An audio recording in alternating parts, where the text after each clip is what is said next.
mettre en place. Comme ça. Voilà, j'espère que c'est bon. Reculer encore. Reculer encore. C'est bon? Ça va? Ok. Contenu, regardez, ces deux niveaux de date. Quel des hautes availlé? Dieu a donné deux niveaux de date, c'est-à-dire deux niveaux de conscience. La conscience elle-même, elle est une structure d'enfermement. C'est ça l'idée. D'enfermement ou de libération. Mais cette structure, elle fait que je perçois tout à travers de cette structure. Elle découle de l'idée même du Tzimtzum. Ok? Donc en fait, quand il est dit qu'il y a un date Tarton, qui est ce avec quoi on vit du matin au soir, qui nous permet de voir des immeubles, des arbres, le ciel, la mer, etc.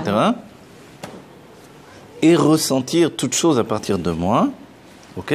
Ça s'appelle date Tarton, une conscience inférieure. C'est quoi le fait d'être inférieur? A priori, c'est presque de dire qu'on est éloigné de Dieu. Entre guillemets, sous-entendu ce que dit le Zohar, Alma Deshikra. Alma Deshikra, le monde du mensonge, c'est un monde où Dieu est caché. Ok? Ça correspond à date Tarton, une conscience inférieure. Donc je suis moi, donc a priori je ne suis pas Dieu. Ok? Maintenant vous êtes bousculé par ce qui s'appelle le date Elion.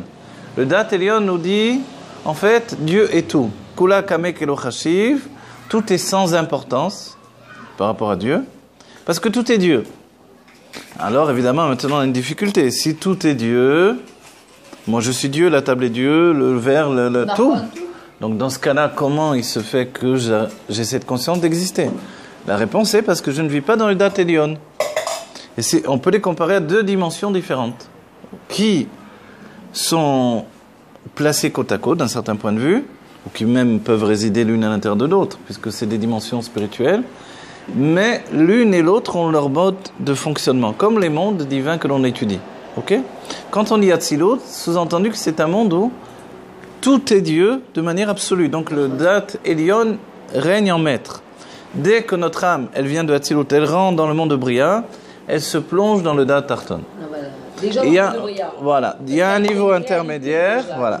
Le niveau intermédiaire se trouve dans l'intellect du monde de Bria, du monde de la création, donc où il est dit Bereshit, Bara, Elohim. C'est-à-dire qu'on rentre dans ce Bereshit, Bara, Elohim. Or, dans le monde de Hatzilut, ou même dans l'intellect du monde de Bria, qui est un microcosme en fait de Hatzilut dans Bria lui-même, c'est le Gan Eden où se trouvait Adam Arishon, là-bas, rien n'existait. Ok? C'est-à-dire que les animaux, le monde, les arbres, etc., c'était une perception divine. C'était la source de tous ces dévoilements-là. C'est pour ça que les gens font rigoler quand ils lisent le texte de la Torah et ils ont compris d'après le Rashi qu'Adam Arishon s'est uni avec tous les animaux et beaucoup le prennent kepshuto.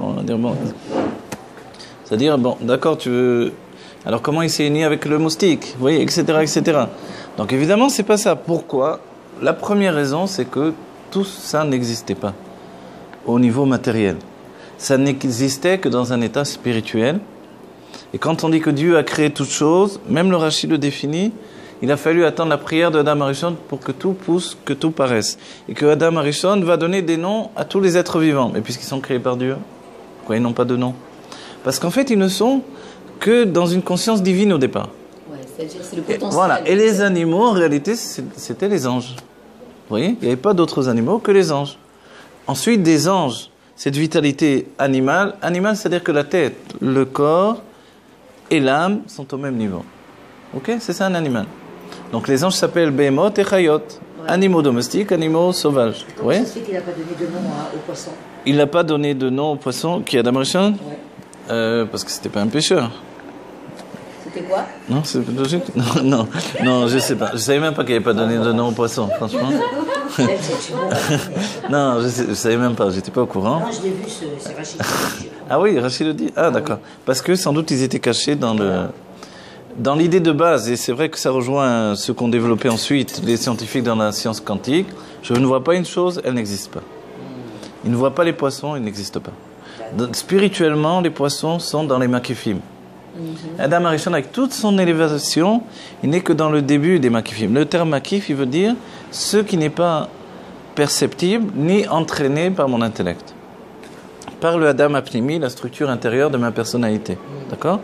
Je ne peux pas générer un makif tout seul, donc c'est l'inconnu pour moi. En d'autres termes, dans la psychologie, je ne peux pas générer seul un niveau inconscient, c'est l'inconscient qui vient vers moi, c'est pas moi qui va vers lui. Alors ça veut dire que ma vie se passe au niveau du conscient. Et ce qu'on appelle tzaddik, c'est justement toute la structure intérieure d'un être. Le lamed même, c'est le niveau qui dépasse, c'est les makifim, chaya yechida. Mais tzaddik, c'est juste qu'au niveau de neshama, on est un tzaddik. Quand on rentre dans chaya yechida, deux niveaux de l'âme supérieure, qui sont donc, en termes de psychologie, inconscients, cachés dans les forces cachées de l'âme justement, ces makifim-là sont des cadeaux que Dieu nous donne. Adam Arishon était dans chaya. Mais chaya, on va dire, alors il est déjà dans un makif quand même. Mais chaya, c'est encore un makif qui a une achiza, qui est attaché encore à la chokhma. C'est-à-dire que c'est comme la chokhma qui a un côté de... un tel niveau de bitoul, de soumission qu'elle déconnecte du monde. Vous voyez ? Elle déconnecte du monde. On peut la trouver a priori dans un homme, même qui n'est pas dans la Torah, même qui n'est pas juif, un petit peu de ce niveau-là. Évidemment, chez Adam Arishon, c'est un niveau immense de névoie et de perception du divin. Mais ce n'était pas les makifim de Yechida encore, que nous promet la Géoula, que possède le Mashiach, que va dévoiler le Mashiach, puisque chacun des grands tzadikim, ce sont des âmes générales qui entraînent une perfection. Mais Adam Arishon, il n'est pas, quand il est dans le Gan Eden, il est dans le monde le dévoilement. Il est dans le dévoilement de l'intellect. Il n'est pas dans l'essence. Personne n'est dans l'essence. C'est le Nachash qui vient de l'essence et qui veut entraîner Adam Arishon dans l'essence. Il vient de l'essence, c'est pour ça Gematria Mashiach. La valeur numérique du Nachash, c'est Mashiach. C'est-à-dire que c'est vrai que c'est la chute, mais c'est une chute pour une élévation qui inclut que Enon Milevado. C'est-à-dire après notre élévation absolue que l'on va atteindre immédiatement dans la Géoula Mitzvah Vashlema, il n'y aura plus de force du mal, il n'y aura plus de niveau séparé de l'Aïlokut. D'accord ? Il n'y aura plus les charges Klipot Atmirt. Les trois structures, les écorces d'impureté n'existeront plus. C'est-à-dire on ne pourra plus dire ça, En Malasot, on ne peut pas l'utiliser pour la Gdusha. Vous voyez ? Dire non, ça aussi, ça rentre dans la Gdusha. C'est-à-dire qu'un lion dans la jungle, c'est très beau, magnifique, c'est très fort, mais c'est tamé, c'est impur. Ok ? Moi, ça me dérange parce que tout est Dieu. Alors, pourquoi il est impur, ce lion ? Parce qu'il est attaché aux trois écorces d'impureté. La preuve, si quelqu'un va le cuisiner, le manger et servir Dieu avec ça, il ne pourra pas du tout élever le lion. Ok ? Et ainsi de suite, tous les animaux interdits. C'est-à-dire que quand on dit assour, en hébreu, ça veut dire lié. Kashour. Voilà. Kashour. Lié, attaché. Donc, quoi que je fasse, je ne peux pas le détacher. Jusqu'au moment d'une tchouva, il a, et le rabbi il rapporte dans un mamar, en vérité, tchouva kolchei, même une tchouva qui est peut-être pas il a, elle transforme les averot en srouyot. Voilà, en mérite, et même il y a un Yerushalmi qui dit en mitzvot. Donc en fait, la personne a mangé du serpent, j'en sais rien, des bêtes, des machins, tout ce qu'on veut, ça manque pas, ok ? Quand il fait tchouva, il a entraîné tout ça dans la Gdusha. Mais c'est impossible à faire normalement.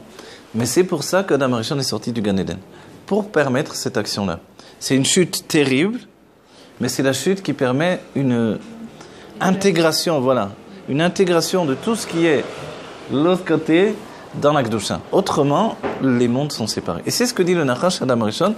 Et de là, on comprend bien que de sa pleine réflexion, de son plein libre arbitre, il a choisi d'aller dans ce derrière-là, dans ce chemin-là. Ok ? Ça, c'est très important. Dans le monde de Bria, quand il y a l'intellect du monde de Bria, c'est-à-dire que pour nous, ça nous donne un grand enseignement qui est important. On a beau se trouver dans un monde, il y a toujours dans ce monde une Géoula possible. Ok ? La même chose, et c'est vraiment le niveau d'où vient la Géoula, ça s'appelle Atik Yomin. Atik Yomin se trouve à l'intérieur du Tzimtzum, et pourtant, son nom indique qu'il est Menutak, séparé, c'est ce que dit Rabbi Rachab. Il est séparé de toute la notion du Tzimtzum et de l'enfermement. D'accord ? De ce voile que Dieu a passé sur sa lumière. Atik est complètement une reproduction des Asra Surot Agnozot. Et de là-bas vient la Géoula Mitzvah Vashlema. Et le Mashiach. C'est l'intériorité du Keter qui, lui, malgré qu'il se trouve, il est comme le nombril d'Adam Arishon par rapport à sa taille immense. Bien sûr, on parle de spirituellement. C'est pas un corps physique, c'est une volonté générale. Mais auparavant, les mesures étaient données par rapport au corps humain. Alors finalement, si on est si bas que ça, à quoi ça sert de parler d'un niveau tellement élevé, mais il se trouve tellement bas? L'enseignement, il est très important. C'est qu'on a toujours notre Géoula au sein même de l'exil. Il n'y a pas une obscurité totale, ça n'existe pas. Et du point de lumière qui est dans l'obscurité vient la délivrance. C'est-à-dire, pas plus obscur que ce monde, disons. Voilà, pas plus obscur que ce monde. Même le rabbi dit que c'est recherche. Mais même, voilà, même nous mais dans là, ce monde. Il y a toujours quand même une possibilité, mais comme il crée, de monter et de dévoiler. Et c'est vrai. Ouais. Parce qu'en vérité, on a ça. Et même quand il y a des situations qui ne sont pas sympathiques, il y a toujours quelque chose qui jaillit. Qu'on peut appeler dans le langage courant de l'optimisme, c'est quelque chose qui dit t'inquiète, tout ira bien. Il y a quelque chose à l'intérieur. Donc, de toute façon, on est déjà conçu comme ça, il me semble. Bravo, vous avez raison, c'est sûr. Ouais. Mais tout l'exil est conçu dans cette idée-là, c'est-à-dire que Aitron Aor Ba Min HaChoshen. Voilà, c'est ça. Tout l'avantage de la lumière, c'est quand elle est dans l'obscurité. Et ça, j'en dis, vous allumez une bougie la journée, à quoi ça sert? À rien. Puisqu'il fait jour, il y a la lumière du soleil, la bougie est ridicule. Mais vous allumez une bougie dans l'obscurité, elle prend toute sa valeur. Mais elle a une petite lumière. Vous voyez? Et ça, c'est l'exil. Dans la Géoula, en réalité, il n'y a plus de lumière allumée dans l'obscurité parce qu'il n'y a plus d'obscurité. Voilà. Dieu se débarrasse de l'obscurité totalement. C'est toute une discussion dans les écrits du Rabbi. Comment l'obscurité se débarrasse, quelle obscurité, etc. Oui. En fait, c'est une lumière tellement grande qu'elle repousse toute la notion d'obscurité. L'obscurité commence par notre conscience. Tant qu'on est dans le Da'at Tarton, la conscience inférieure, on est dans l'obscurité. Et c'est vrai que pendant des siècles, on n'a pas cherché plus loin que d'accomplir ce qu'on nous demandait. Seulement les grandes sadikim abordaient les questions les plus compliquées, les plus complexes, qui demandaient une connaissance de Kabbalah. Et même du temps du dévoilement du Baal Shem Tov, on n'avait pas passé le cap de donner à chacun de tout comprendre. Il a fallu que vienne une âme nouvelle, l'Admorazaken, et ça a choqué, on va dire, tout le judaïsme. Y compris les 120, c'est-à-dire 119 tzadikim du Maguid de Mezrich, qui se sont tous opposés à l'Admorazaken parce qu'ils ne comprenaient pas. Parce que comme vous avez dit, ce que vous avez affirmé, c'est une vérité de la Torah, vous voyez, le fait que moi j'étudie, Be'emunah Pshuta, et voilà, c'est tout. Et ça, c'est le Baal Shem Tov. Et comme ça, on a connu les pères, les grands-pères, etc., vous voyez. Encore on voit encore des vieux grands-pères qui fonctionnent avec ce système-là. C'est-à-dire qu'ils peuvent vous dire, et ça marche, oui. Bien sûr, ça marche. C'est la Emunah Pshuta mise en avant par le Baal Shem Tov, bien sûr. Le Baal Shem Tov, il ne vous expliquait pas. Si vous aviez une âme de tzaddik, vous aviez aussi un cerveau de tzaddik. Alors, il pouvait vous expliquer. Mais pour les gens simples, il racontait des histoires. Des histoires simples, et il les encourageait, et voilà. Et, on va dire, mais alors, comment ces gens-là accèdent à l'élévation? Par le fait de s'attacher au tzadikim. Tzadik be'emunato yechaye, le tzadik, voilà, vitalise de par sa foi, il vitalise tout le monde. Et ça, c'est la chassidoute, voilà. Oui, alors ça, c'est la chassidoute de Pologne. Ça, c'est la chassidoute de Pologne. Vient l'Admorazaken et il dit, moi, je ne veux pas que mes chassidim soient uniquement, voilà, dépendants de leur rabbi. Malgré que l'Admorazaken fait ce qui s'appelle une famille, dans un niveau de fusion entre le rabbi et les chassidim qui n'existait pas auparavant. Mais le rabbi, l'Admorazaken, son idée, c'est que chacun va travailler avec ses propres forces et ses propres connaissances. C'est Chabad, c'est comme ça. Voilà. Et on rééduque l'humanité juive pour que chacun devienne adulte. C'est-à-dire, ça n'exclut pas la Emouna, on reste toujours dans la Chassidut, Emouna Pshuta, comme vous avez dit. L'essentiel, c'est d'étudier la Halachot, comme les Chassidim de sens, de ci, de là, de tous les niveaux, ok? Mais il y a en même temps quelque chose de nouveau qui est venu, c'est la structure que je peux me permettre d'obtenir, voilà, par l'intellect. Et c'est pour ça que c'était difficile pour le judaïsme auparavant, au début, c'est que à la fois le langage de la Kabbalah, donc il vous demande de connaître la Kabbalah, et c'est vrai qu'au début, chez l'Admorazaken, si vous ne connaissez pas la Kabbalah par cœur, vous n'étudiez pas avec lui, c'était terminé. C'était comme ça. L'Admorazaken, c'est comme ça, les Khadarim. Maintenant, non, parce que, voilà, ceux qui ont étudié vous transmettent, et vous n'avez pas besoin de tout connaître la Kabbalah, parce que c'est un monde où on peut se perdre. Mais en réalité, on se rend compte qu'on en a besoin aussi de la connaître. Donc la plupart des chassidim l'étudient en cours de route ou après. Moi, j'ai fait un peu un derrière à l'ancienne, j'ai étudié la Kabbalah pour connaître la Chassidut. Vous voyez? C'est ce qui différencie un peu ma manière par rapport aux autres. Parce que même le Baal Shem Tov, lui, c'était aussi un kabbaliste. Bien sûr, donc, mais cette Kabbalah, elle est réservée aux tzadikim. Et en fait, l'Admorazaken, il a réussi à faire descendre ça dans l'équilibre de l'intellect. Voilà, il a habillé la Kabbalah dans l'intellect. Et c'est la même chose qu'en fait, c'est le même inyan que le Baal Shem Tov. Au contraire, on disait que par rapport à Rabbi Nachman, la vraie Torah du Baal Shem Tov, elle correspond vraiment à non, vous pouvez, si je peux me permettre, j'aime pas contredire, mais je veux dire, vous pouvez pas dire que celle de Rabbi Nachman, elle n'est pas vraie. Non, elle est, voilà. elle est vraie. Voilà. Elle est vraie aussi de la même manière. Mais ça veut dire qu'elle suit moins le chemin. Même Rabbi Nachman lui-même, il a dit ma Torah à moi, elle est complètement nouvelle. Et si j'avais pas été alors, le petit-fils du Baal Shem Tov. Voilà, alors vous avez raison dans ce sens-là. L'Admorazaken, quand il écrit l'écouter à Marim, ça veut dire je viens. Et il dit Bepis Sofrim, Bepis Sfarim. Les Sofrim, c'est le Baal Shem Tov et le Maggid Mezrich. Vous voyez? Et les Sfarim, c'est surtout essentiellement le Maharal de Prague. Ok? Mais en fait, l'Admorazaken, effectivement, quand il appelle son livre l'écouter à Marim, c'est qu'il rassemble des choses existantes. Comme vous avez dit. C'est-à-dire, il ne dit pas c'est une nouvelle Torah. Non, il dit je rassemble des choses existantes déjà. Donc son travail, c'est de dévoiler le Baal Shem Tov au niveau intellectuel. Vous voyez?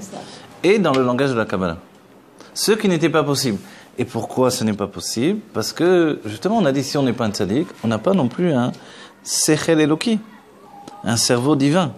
C'est-à-dire que la matière même de mon cerveau est trop grossière pour laisser rentrer le divin. Alors l'Admorazaken va faire quelque chose d'extraordinaire. Par le chemin de l'âme intellectuelle, il va construire un sechel eloki, un intellect divin dans un livre qui s'appelle le Sefer HaTanya. C'est pour ça que ce livre-là est essentiel. Voilà, le Sefer HaTanya. Le Sefer HaTanya, le livre du Tanya. Voilà, c'est la structure de base qui transforme notre cerveau. Vous voyez, c'est pour ça qu'on ne peut pas s'en passer et que, même si on étudie d'autres choses également, on doit revenir à la base, le Tanya tout le temps. C'est lui qui va transformer la matière même de mon cerveau. En Sechel Eloki, en intellect divin. Et après, dans l'écouter Torah et Torah Or, dans le Torah Or, l'écouter Torah, l'Admorazaken continue la libération de l'intellect. Encore plus, vers la rencontre du divin. C'est-à-dire, de la Chorma, on passe à la Bina.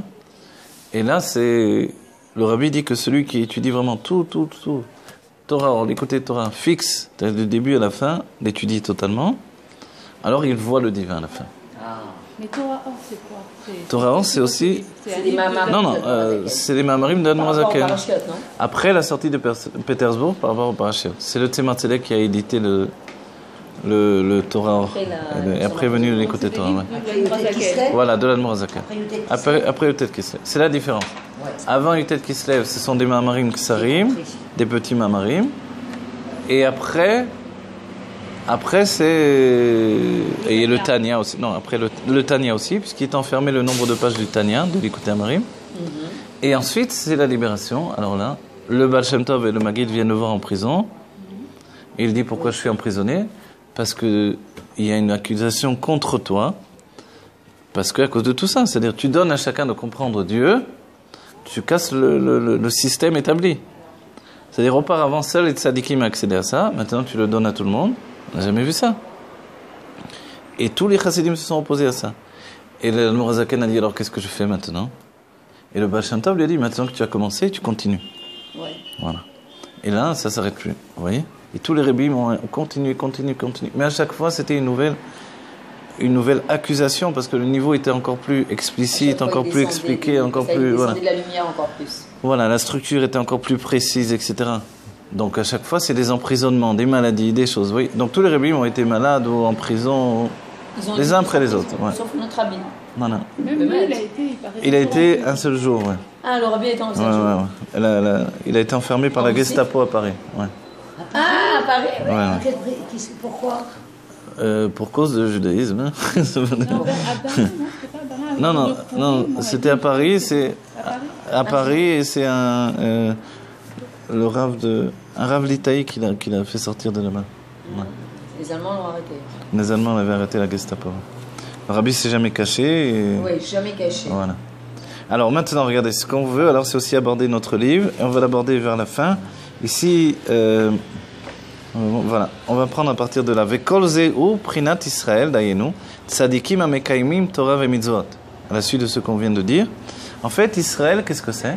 Ce sont des tzadikim qui accomplissent Torah et mitzvot. C'est tout le message de ce qu'on a expliqué depuis tout à l'heure. Toutes vos questions. Le peuple juif, ce sont des tzadikim qui accomplissent Torah et mitzvot. Ce que vous avez dit.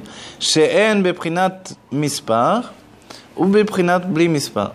Vous allez voir, les deux sont réunis par le Rabbi Racham. Voilà. C'est-à-dire on les compte pas. Voilà, ils sont à la fois dans le mispar, mi mana far Yaakov, etc. Ils sont dans un dénombrement et en même temps on ne peut pas les compter. Voilà. Puisque mi mana est mispar Israël, etc. est afar Yaakov et mispar Israël. Donc il y a à la fois un chiffre, on peut les compter et on ne peut pas les compter non plus. Ach mi shepagam be'evir. Mais celui, donc tout ça ce sont des juifs tzadikim qui font Torah et mitzvot. Mais celui qui s'est détourné du droit chemin, arrêt, tsarir le tshuva. Alors il a besoin de faire tshuva. Ou bal tshuva mashkin le bechila yatir. Et lui le bal tshuva, c'est pas qu'il peut revenir normalement à Torah et mitzvot. Il vient maintenant avec une force décuplée. Vous voyez? Parce qu'il est obligé forcément. Il y a un voilà, donc il doit quitter l'endroit où il se trouvait, forcément il doit mettre il ne peut pas faire quelque chose de la même manière qu'un tzaddik qui le fait quotidiennement ou quelqu'un qui est né dans la Torah tout le temps qui n'a pas bougé. Donc effectivement, il y a quelque chose de plus puissant. Voilà.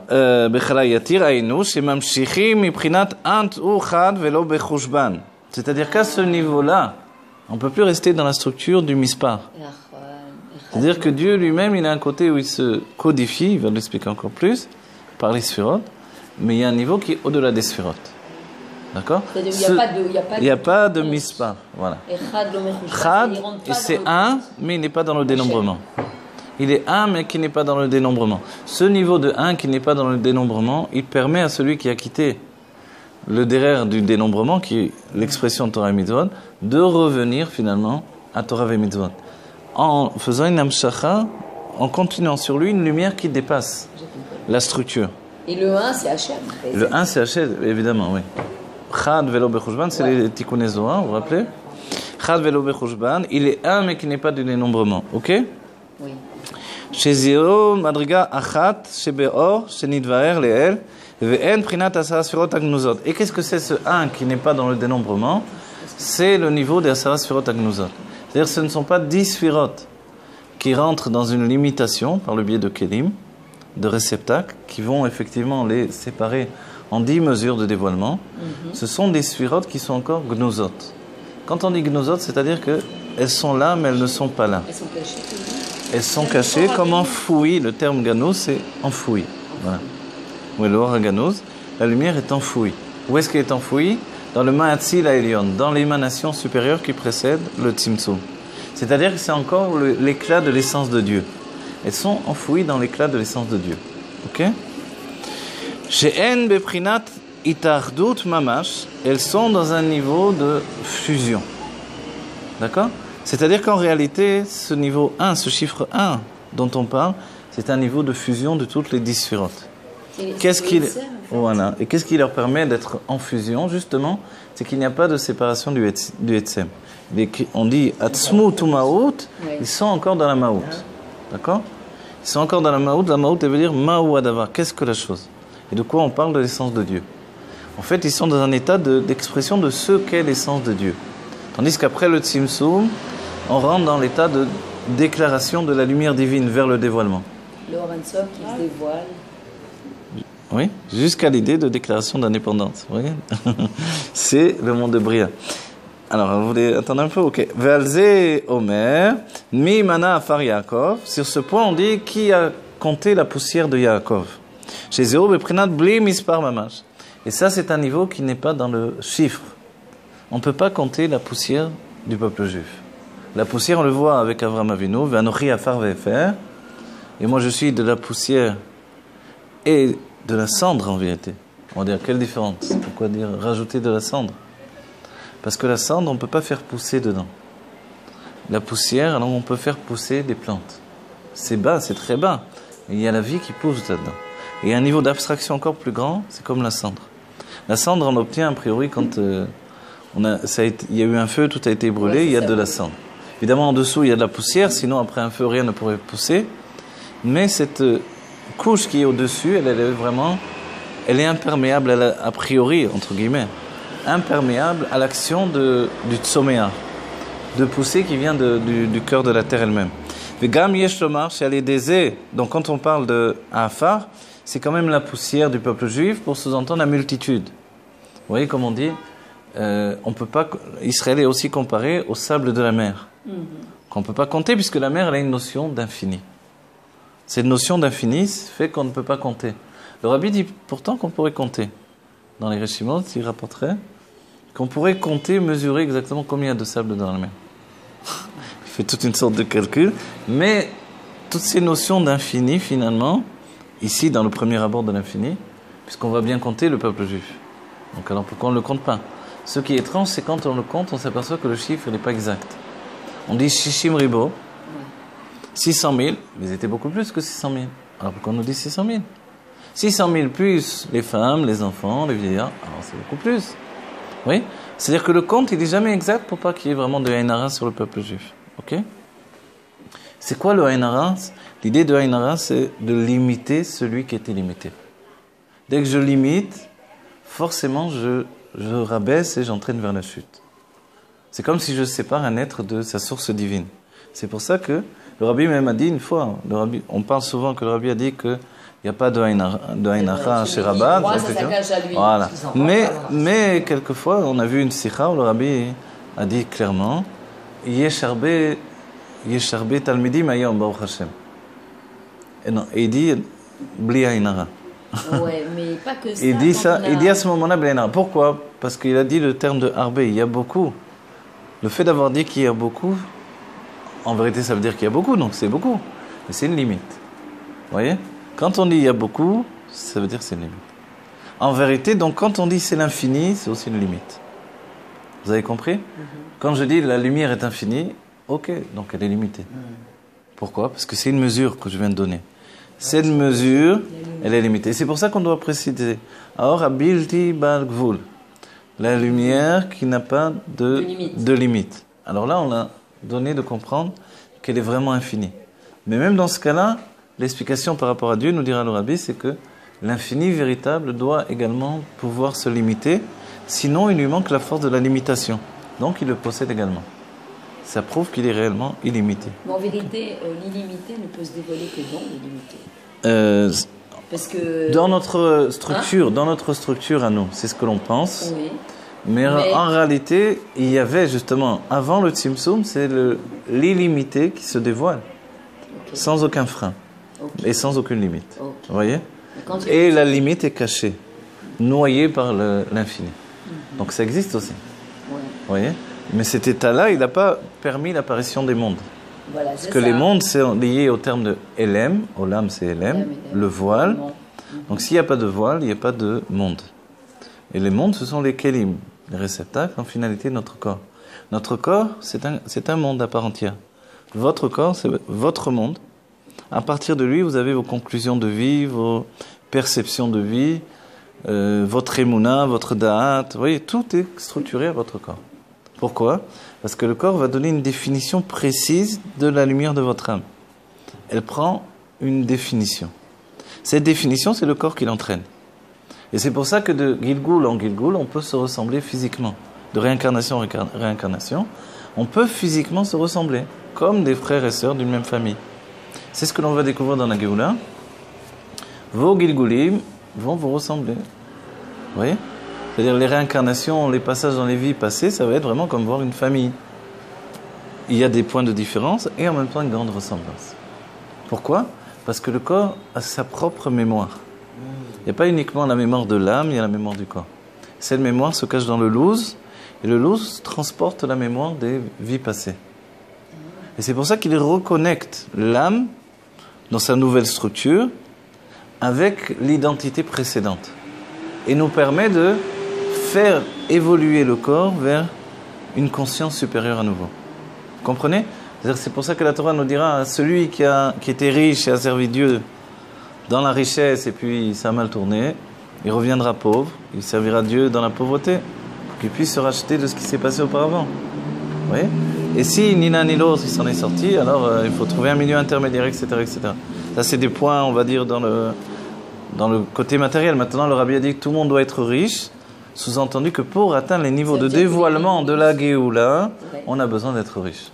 On ne peut pas être enfermé dans le souci de l'argent au quotidien et accéder à la Géoula libéré absolument. C'est-à-dire que quand j'ai envie d'aller à l'autre bout du monde, boire un café à Tahiti peut-être, ou je lui dis tiens, j'ai passé le Shabbat chez le Rabbi à New York.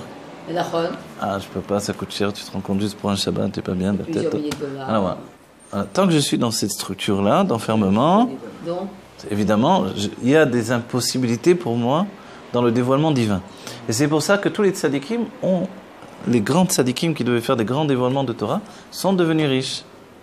Le Maharaj en faisait partie. Oui, exactement. On verra Rabbi Akiva était très pauvre. Oui, le Rabbi Rayatz, pas spécialement. Le Rabbi Rayatz, il véhiculait énormément d'argent. La richesse, justement, c'est pas la définition de posséder, mais de véhiculer. C'est ça la richesse. Les vrais riches, ils n'ont pas d'argent sur eux. Hein? Vous croyez que les riches ont de l'argent? Ceux qui font sonner les pièces dans la poche, là, ils ont un sentiment d'être riches, mais les vrais riches, ils ont une carte de crédit, c'est tout. C'est vrai. Ils n'ont rien dans la poche, en vrai. C'est vrai. Donc, en fait, son argent est toujours investi, donc même l'argent qu'on a l'impression qu'il a, il est toujours en train de travailler à droite, à gauche. Vous voyez? Donc, en fait, la vraie richesse, c'est pas de posséder. C'est de faire véhiculer l'argent. Et c'est pour ça que le Rabbi, il possède la vraie richesse. La malchut en la migar makloum. Il n'a rien de lui-même. Le Rabbi a donné, je vais enseigner des milliers de dollars pendant des années. Il n'a jamais dit on arrête les ambitions de donner des dollars parce qu'il n'y en a plus. Vous avez déjà entendu ça? Ça n'existe pas. Vous dites, mais comment? Normalement, ça doit exister, non? On lui donne de l'argent, des dollars. Il y a bien quelqu'un qui les a donnés, ces dollars. C'est pas le Rabbi de sa poche qui les a sortis. Donc il y a des riches qui ont donné au Rabbi des dollars pour les distribuer aux gens. Donc le Rabbi véhicule. Le Rabbi a véhiculé tout cet argent. Mais il n'a pas dit un jour, désolé, les secrétaires ont dit désolé, il n'y a plus de dollars, le Rabbi ne peut pas donner des dollars aujourd'hui, il n'y en a plus. Il n'y a jamais entendu un truc pareil. Voilà. C'est parce que jamais ça ne lui appartient pas. Le problème, la définition, je l'ai dit en hébreu dans le cours en hébreu, il y a or, veshefa, de la chassidut. Le shefa, c'est ce que je possède. Le or, la lumière, elle est infinie, je ne la possède pas. Elle ne m'appartient pas. C'est pour ça que quand quelqu'un me demande la tzedaka, je dois donner. Je ne dois pas trop faire de calcul en réalité.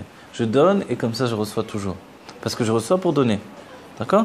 Oui, la tzedaka, oui. Voilà, donc on donne tout le temps, on sort de ses limites, on donne. On vit dans un monde où les choses véhiculent. Et c'est comme ça avec les mitzvot, c'est comme ça avec tout. D'accord? Donc on enseigne également, on donne tout, on doit donner tout. Et on reçoit toujours en échange. On n'a pas peur de perdre ce que l'on possède. Vezeo mi mana afar Yaakov, qui a compté la poussière de Yaakov, chez Alédé Atshuva mamshichim mi prinat asara sfirot agnuzot b'ma'atzilan, chez nan b'prinat emshacha klal. Les 10 sfirot, on ne peut pas les continuer normalement. C'est-à-dire on ne peut pas les entraîner vers le dévoilement, parce qu'elles sont gnuzot. Elles sont enfouies, donc elles sont cachées. Où est-ce que je vais les trouver? Donc tous les kelim que j'ai obtenus de Torah et Mitzvot nous parlent d'une Torah dévoilée par mon travail dans le monde de la réalité. Ok? Mais tout ce qui n'est pas dans le monde de la réalité, comment je le provoque? C'est que la tchouva qui provoque ça. Et c'est pour ça la nécessité même, on revient à ça, d'étudier le Tanya, qui nous provoque une tchouva ilaha. C'est-à-dire, il nous restructure le cerveau et nous permet à notre cerveau de chair de devenir un keli de Elokut. Grâce à lui, ensuite, je peux ouvrir toutes les portes de la compréhension. Ok? C'est ça c'est comme si vraiment, il n'y a pas assez de mémoire dans le marchev, dans l'ordinateur.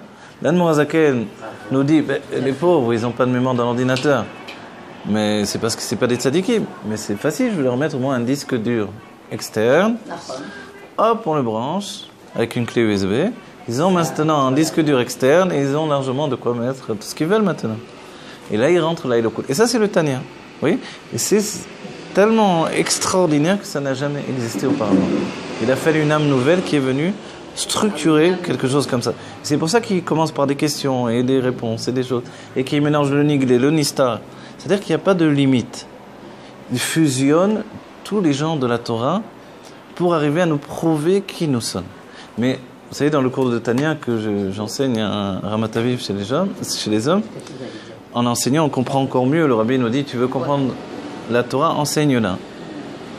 Avant, je pensais le contraire, mais le rabbi l'a dit, on se découvre que c'est vrai.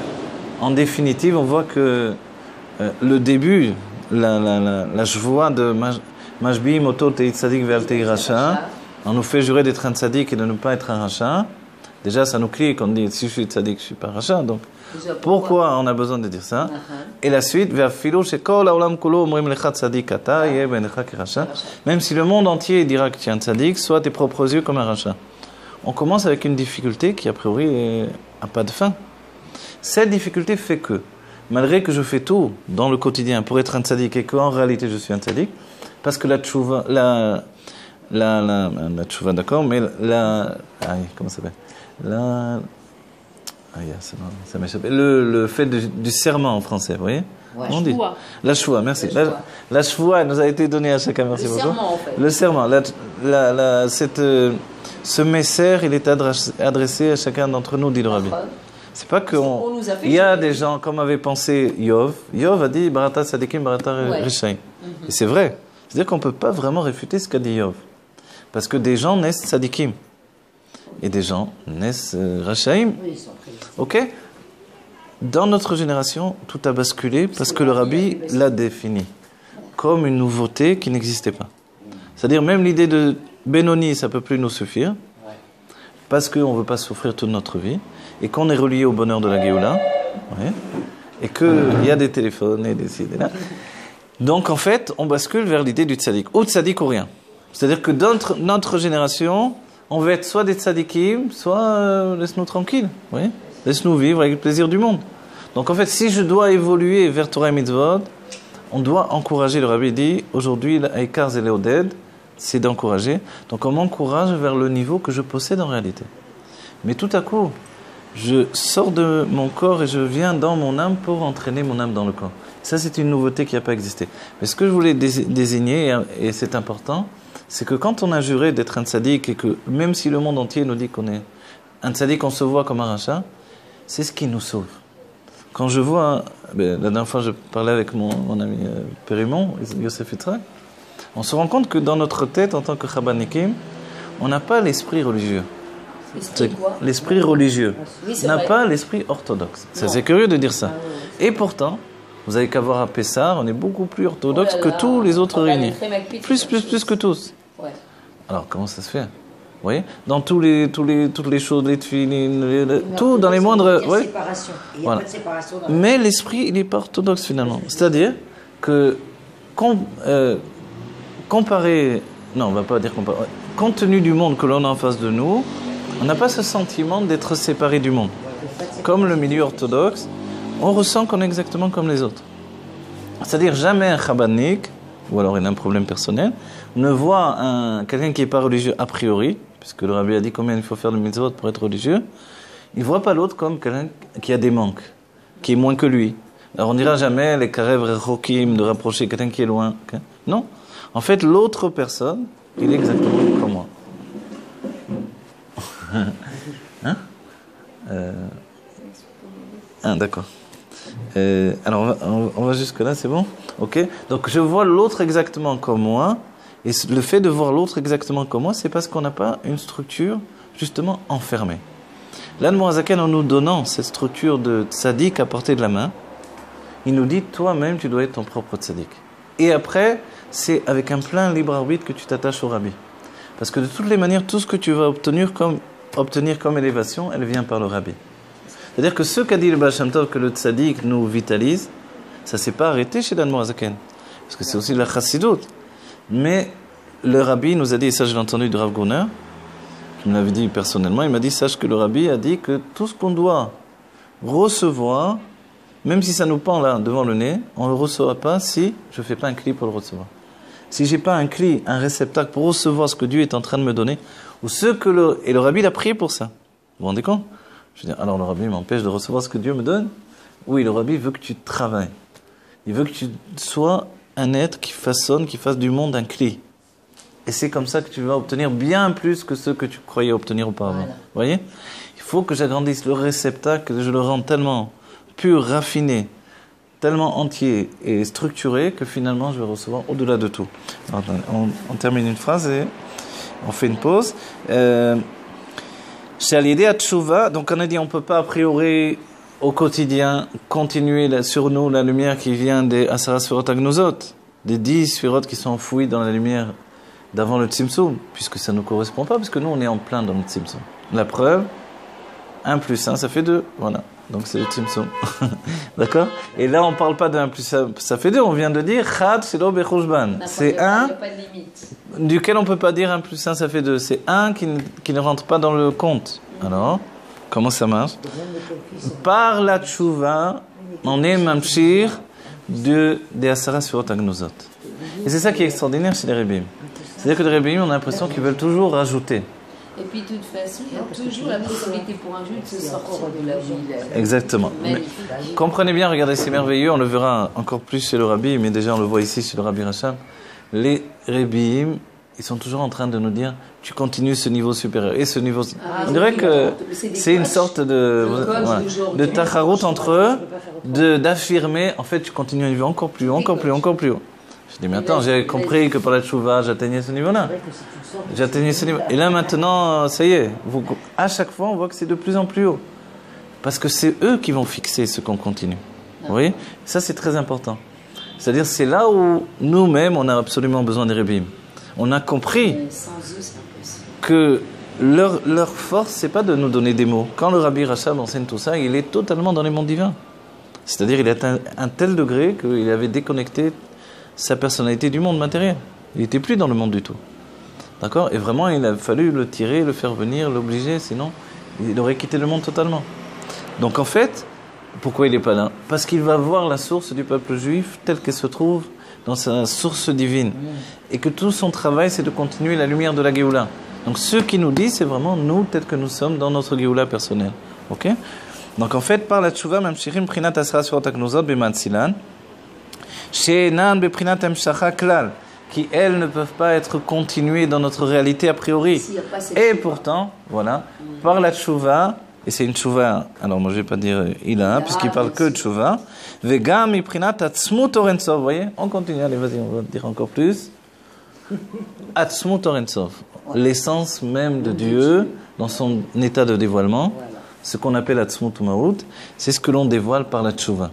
C'est-à-dire que par la tchouva, vous avez compris, du moment que l'on fait rentrer dans la Gdusha ceux qui n'étaient pas prévus d'être intégrés dans la Gdusha, c'est-à-dire qu'avant la faute d'Adam Arishon, c'était séparé, et Shalosh Klipot Atmeot, j'ai rajouté, j'ai grandi Dieu, entre guillemets. J'ai grandi la structure divine, le dévoilement divin. Alors j'ai rajouté encore la Gdusha. C'est extraordinaire. C'est comme de rajouter d'autres juifs qui viennent étudier la Torah, d'autres juifs qui viennent étudier la Chassidut. C'est magnifique. Vous voyez? Et là j'ai rajouté la structure même du dévoilement divin. Mispar, וגם מבחינת עצמות האינסוף הבלי גבול, ומספר הוא רובע, ומספר את רובע ישראל הוא ההמשכה של ידי התורה ומצוות, שזהו בחינת מספר אשר לא יספר. Voilà. Et le fait de dire ensuite, et on ne peut pas compter le peuple juif, le terme il est utilisé de compter. Et là c'est la structure de Torah et Mitzvot. En fait, la Far Yaakov, on ne peut pas la compter, Mimana, mais quand on dit Mispar Israël, c'est la structure de Torah et Mitzvot.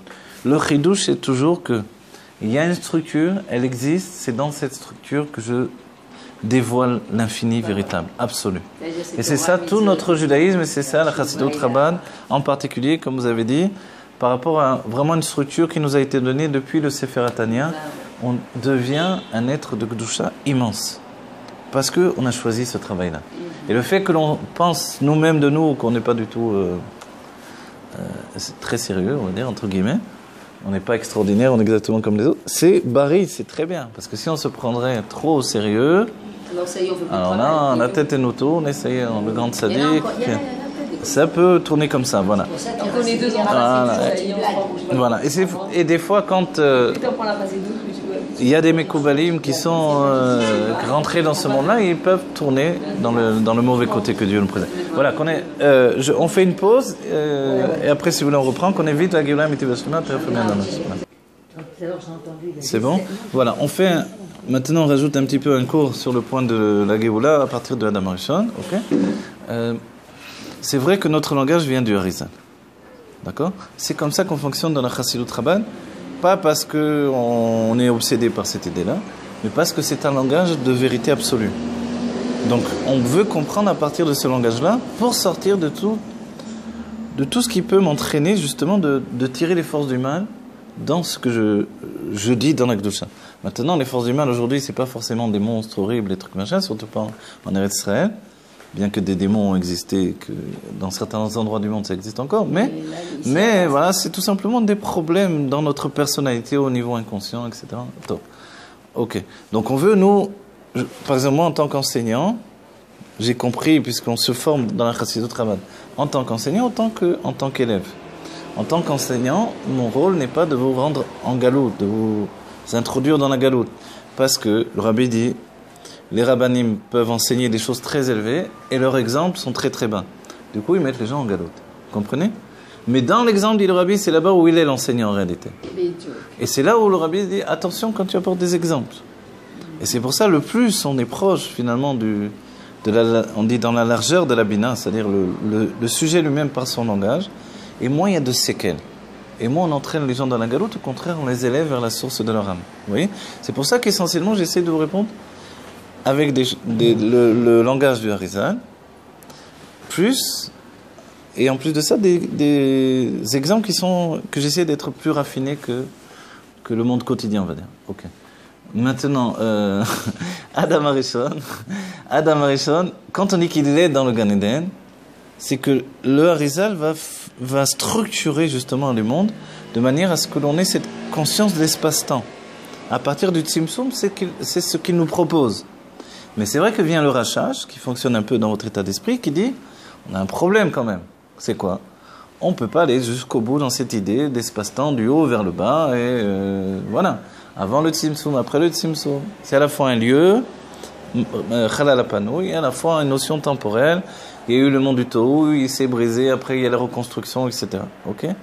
Donc, c'est un petit problème parce que, ne serait-ce que dans les Tzreim, vous tournez la page et vous voyez il y a des contradictions, mais alors, pas petites, c'est infini, parce qu'on parle de Elokut. Donc il dit, alors au moins, il faut donner la structure d'une compréhension au moins de droite à gauche en plus de ça. Et après il dit, mais ça suffit pas du tout, mais au moins je propose ça. Vous voyez? Mais aujourd'hui, justement, par l'avancée des choses, on revient à ce qu'il nous dit, parce qu'en réalité, il y a une infinité de dimensions infinies. Ok? Donc Adam Arishon se trouve dans une dimension appelée le monde de Bria, appelée le Gan Eden dans le monde de Bria, et là-bas ne se trouve que sa tête. D'accord? Dit le Baal Shem Tov, pas le Baal Shem Tov, il le répète, mais ça vient du Zohar et du Harizal. La tête de Adam Arishon se trouve dans le monde de Bria, son corps se trouve dans le monde de Yetzira, et ses pieds dans le monde de Asiya spirituel. Ok? Et chacun est comme un Adam Arishon entier. Et le Harizal et le Zohar demandent, mais qui a fauté? Lequel Adam Arishon? Ouais. Comprenez cette question? Quand le Rabbi nous dit Atem Kruim Adam. Atem Kruim Adam, c'est le monde de Hatzilut. Le monde de Hatzilut. Le monde de Hatzilut. Pas du tout, ni Bria, ni rien du tout. Ah, Bichlal, c'est-à-dire qu'on est... La seule structure sur laquelle on doit s'apparenter et s'assimiler, et qui va être celle de la Géoula, et qui a donné l'image même d'Adam Arishon, c'est le monde qui est au-delà même de la tête, c'est le monde de Hatzilut. Vous voyez? Hatzilut, c'est Etzlo Vekarov, proche de l'entité divine. Atzmut Maout, on est plongé dans la Maout de Dieu. Proche, alors c'est un terme que le Rabbi Rachab va expliquer. Proche de la Elokut, c'est dans un état de dévoilement qui vous gagne tout entier. La proximité dans le dévoilement, c'est ce qu'on appelle proche ou loin. Effectivement, vous voyez, c'est juste une question de langage par rapport au fait que, déjà le Harizal disait, moi tout ce que je dis, c'est parce qu'on est obligé de l'échaker et taozen. Ça fait un peu chicor, vous voyez. C'est-à-dire que l'oreille, il a besoin d'entendre quelque chose qu'elle comprend. J'ai besoin d'un langage. Tous les philosophes ont également utilisé des langages et des choses. Donc, la Chassidut reprend le langage du Harizal, qui est celui qui a raffiné le plus le langage, pour arriver à structurer une science. Avant, ce n'était pas une science. Le Ramak va vers l'idée d'une science, il commence à rassembler les Mekoubalim et toutes les contradictions, il oppose des cheminements à des choses. Le Harizal, lui, il est au-delà des contradictions. Il dit, tous ils ont raison, sauf que chacun parle dans un monde différent. Il commence comme ça son livre. Et à partir de là, il nous donne l'ordonnance des mondes, comment à partir du Tzimtzum, tout va se construire, etc. Et là, on a une notion d'espace-temps, donc qu'on reverra rejaillir chez Einstein, etc. Okay. On est les pieds de Adam Rishon. On est dans le niveau des pieds de Adam Rishon, d'accord? Évidemment qu'il n'a pas de pieds, mais c'est une structure pour dévoiler que c'est le niveau le plus bas du Chalal HaPanoui, ok? Et en réalité, on comprend que si on est très proche du niveau du Chalal HaPanoui qui est configuré, c'est une image également, comme un cercle, vous voyez, ça veut dire qu'on est très proche de rejoindre l'essence de Dieu en réalité. On est très proche de rejoindre l'autre côté, alors que les mondes supérieurs au-dessus de nous, ils sont déjà très très éloignés. Vous voyez l'idée? Au départ, on dit que le monde de Assia se trouvait à l'intérieur et que tous les mondes tournaient autour. Et dans la définition, après c'est toute une discussion comment ça se passe, mais il y a une définition depuis Sfirat HaKelim où tout tombe. Et à partir de ce moment-là, on va finalement apparaître tout en bas. La chute, elle est les Tzorer Aliyah, parce que dans un cercle, il n'y a pas de haut et de bas. C'est comme dans le Yosher qui a un haut et un bas, c'est-à-dire que du moment que le cave il est attaché en haut, et qu'en bas il est déconnecté, il ne va pas jusqu'au bout, il a défini la notion de haut et de bas, donc d'espace dont parle le Harizan. Okay? Le temps, c'est la sensation évolutive de la transformation, des kélim en réalité, alors que la lumière est en dehors du temps. La lumière est totalement infinie, donc ça veut dire traduction en dehors du temps. Donc le temps, la perception du temps n'apparaît que dans le monde de Bria, à l'extérieur du Gan Eden. C'est-à-dire que quand Adam Arishon sort du Gan Eden, si vous voulez, il commence à concevoir son existence indépendante de Dieu, et c'est la perception du temps. Non, du moi. Voilà, c'est-à-dire qu'auparavant, c'est comme s'il n'y avait pas de notion de temps, c'était une préparation au temps qui est arrivée à partir de sa perception. Et c'est ce que le Rabbi Rachab dira dans le Samer Vav, le livre qui précède ce livre-là. C'est pour ça qu'avant, il n'y avait pas de matérialité. Avant, il n'y avait pas de matérialité. Dès le moment où il rentre dans la conscience, bravo. Le fait de rentrer dans la conscience, ça donne la possibilité à la matérialité d'exister. Il matérialise en fait la pensée.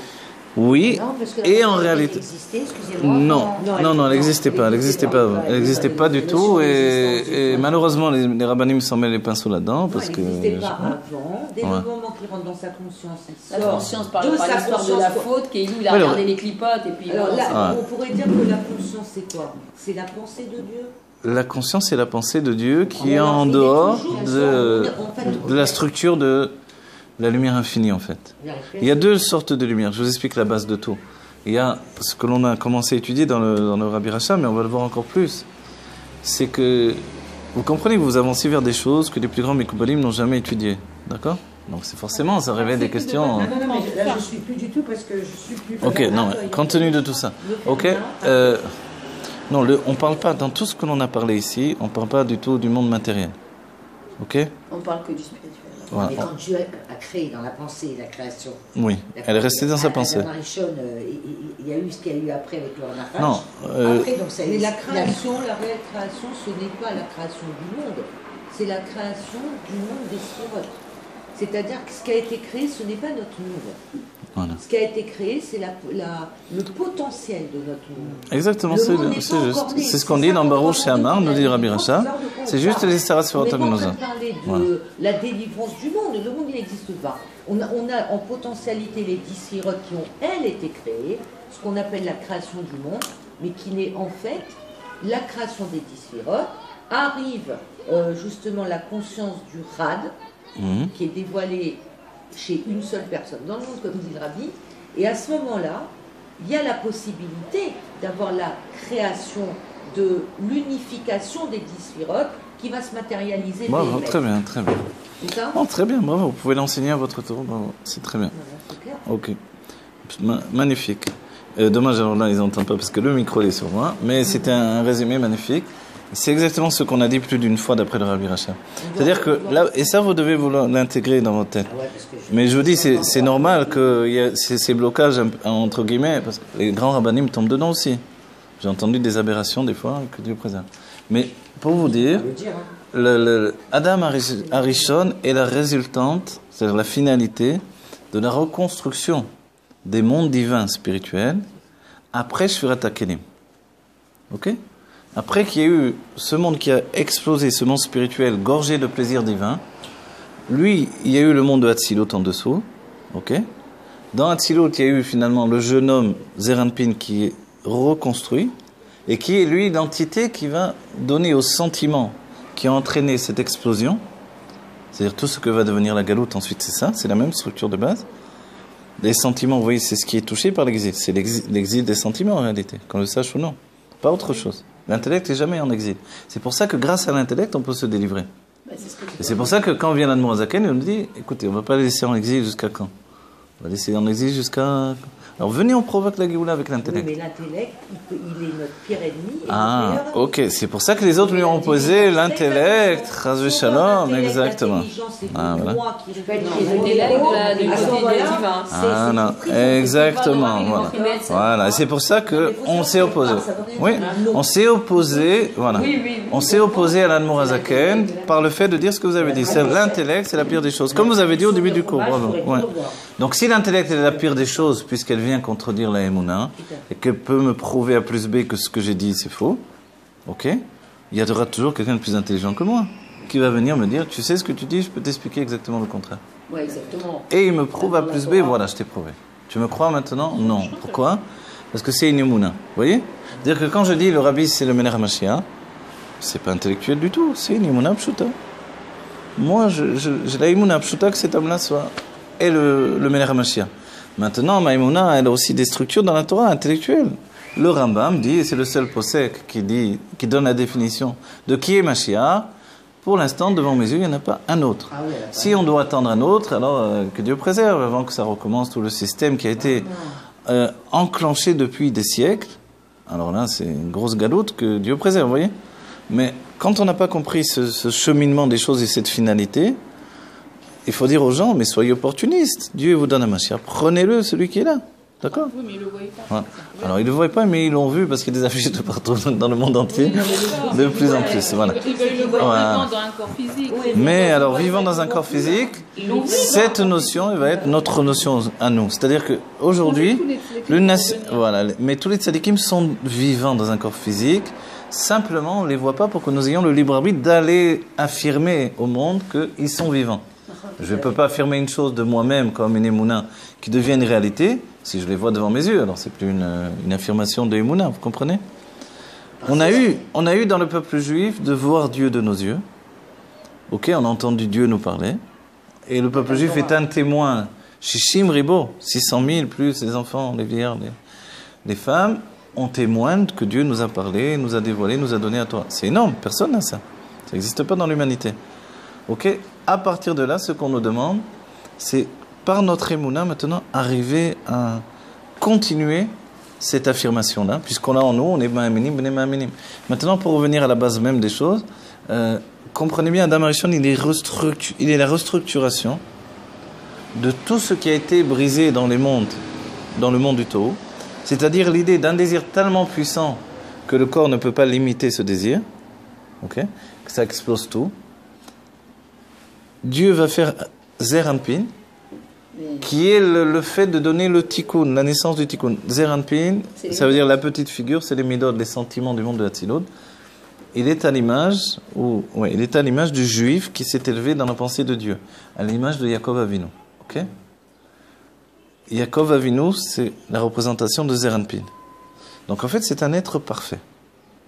Il est parfait parce qu'il a cette notion d'équilibre absolu. C'est pas un jeune homme? C'est un jeune homme. Pour ça, l'essentiel après on le découvre comme un homme, mais quand on le découvre comme un homme, il bascule dans l'idée d'Israël. Mais au départ, on le voit surtout comme un jeune homme. Ce jeune homme, ce sont les sentiments. Les sentiments, même des sentiments parfaits, doivent devenir adultes et rentrer dans le date. Okay? Une fois qu'il y a la structure des sentiments dans le monde de Hatzilut, alors on peut donner la naissance de Adam Rishon. La naissance qui n'est pas une naissance entre nous, qui est une continuation de cette structure de dévoilement.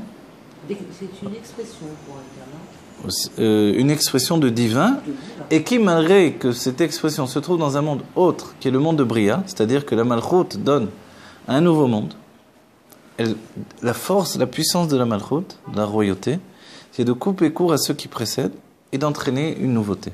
Comme le Rabbi avec notre génération. Voilà, exactement. Donc c'est de dire Hatzilut jusque-là, maintenant la création. D'accord?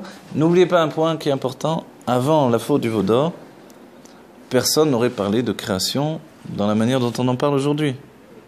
C'est-à-dire que d'après la Torah, avant la faute du veau d'or, on parlait que d'un monde spirituel. On ne parlait pas du monde matériel. Il n'y aurait pas eu de vol, de viol, de tueurs, de voleurs. Toutes les Gemarot, tous les trucs.